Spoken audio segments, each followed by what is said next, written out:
Doctor साहब सवाल ये भी है, हमसाया का जिक्र किया अभी सलमान साहब ने। हमसाया तो चांद पर पहुंच गया और हमारे यहाँ कीमतें आसमान पर पहुंच गई, हमारे पाँव जमीन पर नहीं लग रहे। हमने भी बड़े कारनामे सर अंजाम दिए। हम पाकिस्तान को एक नाजुक मोड़ पे ले आए हैं। अगर वो चांद पे पहुंच गए, हम नाजुक मोड़ पे ले आए हैं। देखिए ना, यही तो बेसिक फ़र्क है।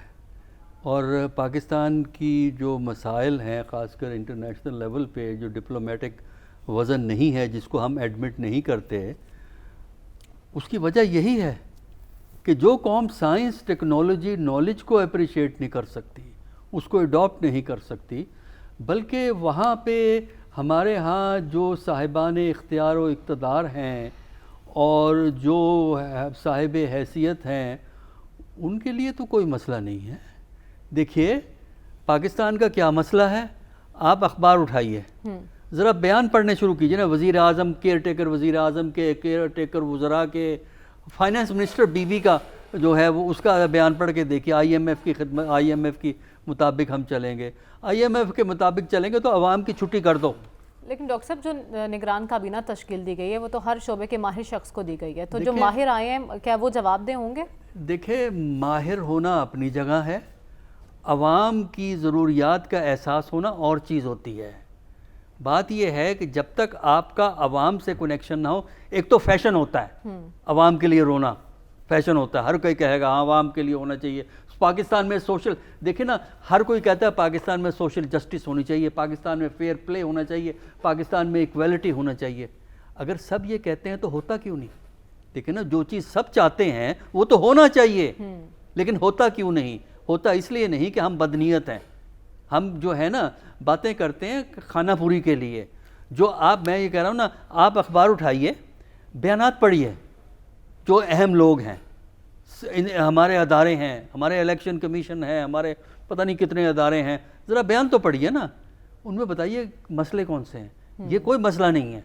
प्राइस हाइक, अगर इन बयानात पे जाएंगे, कोई मसला नहीं है पाकिस्तान का प्राइस हाइक, इसलिए कि उनके यहाँ कितना तस्करा है। आप वज़ीर आज़म के 2 दिन के बयान उठा के देख लीजिए, 3 दिन के जब से वो आए हैं, एवरेज निकालिए कि ज़्यादा बातें उन्होंने क्या की हैं, आपको पता लग जाएगा।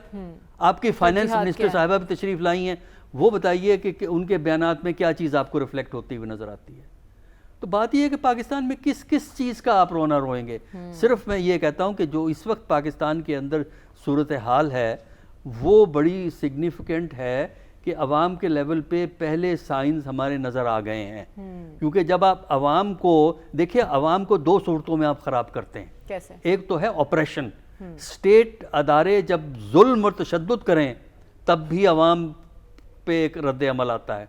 दूसरा, जब उनकी खाना, रोटी, बेसिक नीड्स आप पूरी ना कर सके तब भी रिएक्शन आता है। तो मेरी असेसमेंट ये है कि अगर इसी तरह मामले चलते रहे, बिजली की प्राइस को आपने कंट्रोल नहीं किया, मार्केट फोर्सेस को कंट्रोल करके मार्केट प्राइसेस को कंट्रोल नहीं किया, तो ये केयर टेकर गवर्नमेंट 3 महीने के अंदर बहुत ही अक्यूट, बहुत ही सख्त किस्म का चैलेंज फेस करेगी।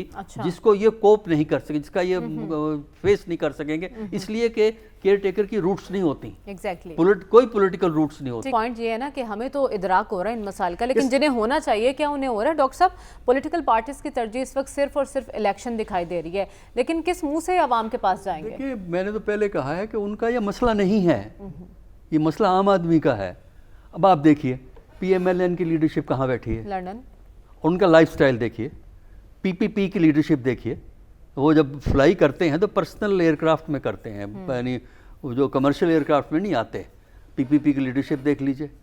और उसके बाद और कौन सी हमारी बड़ी पार्टी, यही 2 बड़ी पार्टियां। तीसरी पार्टी का तो हम जिक्र ही नहीं करते, उसको तो अंदर बंद कर दिया है। इस वक्त पाकिस्तान में स्टेट एपरेटस को जिस तरीके से इस्तेमाल किया जा रहा है, इसके भी नताइज ख़तरनाक हैं। जो तशद्दुद और क्या कहना चाहिए, ऑपरेशन, जिसे हम अंग्रेज़ी का लफ्ज़ इस्तेमाल कर रहे हैं, उसके साथ एक तरफ ऑपरेशन है, उसके साथ पॉवर्टी है, उसके साथ अंडर डेवलपमेंट है, 2 वक्त की रोटी खाना जो है वो मुश्किल हो गया है। तो अगर इस तरफ नहीं तवज्जो देंगे तो केयर टेकर गवर्नमेंट तो कोई चीज़ ही नहीं है, ये पार्टियां चुपती फिरेंगी, ये लीडरशिप चुपती पड़ेगी। लिहाजा इस वक्त बहुत ज़रूरी है कि वो इक़दाम किए जाएँ जिससे कि आप आवाम को फौरी तौर पे रिलीफ दें। अब आप जो बिजली की प्राइस बढ़ाते हैं, इसकी जस्टिफिकेशन मुझे नहीं समझ में आती। आप जो है बिजली चोरी होती है, बिजली लाइन लॉसेस हैं, ये किसकी इनकॉम्पिटेंस है? ये डिस्ट्रीब्यूशन कंपनीज की इनकॉम्पिटेंस है। इसका सज़ा आम आदमी को आप दे रहे हैं। आपके यहाँ पेट्रोल की प्राइसेस हैं, उस पर जो है क्योंकि टैक्स आपको मिलता नहीं है, आप जमा नहीं कर सकते। मुझे ये बताइए, इतना बड़ा इनकम टैक्स डिपार्टमेंट किस लिए रखा हुआ है आपने? देखिए, आपका बेशतर टैक्स एट सोर्स होता है, आपका बेशतर टैक्स एट सोर्स है, और इतनी बड़ी मशीनरी आप टैक्सेशन डिपार्टमेंट की है क्योंकि वो ख़राब करते हैं लोगों को। आपको नोटिस भेज देंगे 5 करोड़ का आप पे टैक्स है, अब आप लड़ते रहिए उनके साथ अगले 6 महीने, साल, या कुछ पैसों की डील करके कोई मामला सेटल कर। इसलिए जब तक हमारी रियासत के जो फैसला करने वाले हैं वो रियलाइज़ नहीं करते कि उनके पाँव के नीचे से ज़मीन निकल रही है और एक दिन निकल जाएगी। ठीक है, रियलाइज। डॉक्टर साहब, ब्रेक पर जाने से पहले सवाल आपके लिए छोड़कर गई थी, इंतखाबात की तारीख के हवाले से आइन क्या कहता है? देखिए, जो आपने ये सवाल उठाया है ना, प्रेसिडेंट ने ख़त लिखा, इलेक्शन कमीशन ने ये कहा, उसमें इसके 2 पहलू हैं। एक तो पहलू ये है कि जो चीफ इलेक्शन कमिश्नर हैं उनको इतना एरोगेंट नहीं होना चाहिए। जब head of state president of Pakistan, जो हाईएस्ट ऑफिस है इस मुल्क के अंदर, वो आपको इनवाइट कर रहा है, तो आप यही बातें जाके उनको कह सकते थे कि जनाब हमारी इस लॉ की इंटरप्रिटेशन ये है, आपकी ये है, हमारी ये है। हम मिनिस्ट्री ऑफ लॉ से पूछ लेते हैं क्या सूरत हाल है। लेकिन ये कहना कि हम नहीं मिलेंगे, मेरे नज़दीक हमारी बदकिस्मती ये है इस मुल्क में कि हम मसाइल को हल नहीं करना चाहते, उलझाते हैं। दूसरे, हमारी यानी कॉन्फ्लिक्ट मैनेजमेंट की कैपेसिटी, मामलात को सुलझाने की जो काबिलियत है वो हम में कम है, हम बिगाड़ना चाहते हैं। क्योंकि चीफ, अच्छा फिर ये है कि एरोगेंस है, तो हम चीफ इलेक्शन कमिश्नर हैं और उनको ये भी पता है ना कि प्रेसिडेंट की जो पार्टी है आजकल रांदा दरगाह है, इसकी वजह से वो स्टैंड ले सकते हैं। तो मेरे नज़दीक चीफ इलेक्शन कमिश्नर को अपने स्टैंड के बावजूद जब प्रेसिडेंट ने ख़त लिखा है तो प्रेसिडेंट ऑफ पाकिस्तान के पास जाना चाहिए था। This is the highest office, he is the supreme leader of Pakistan जो है।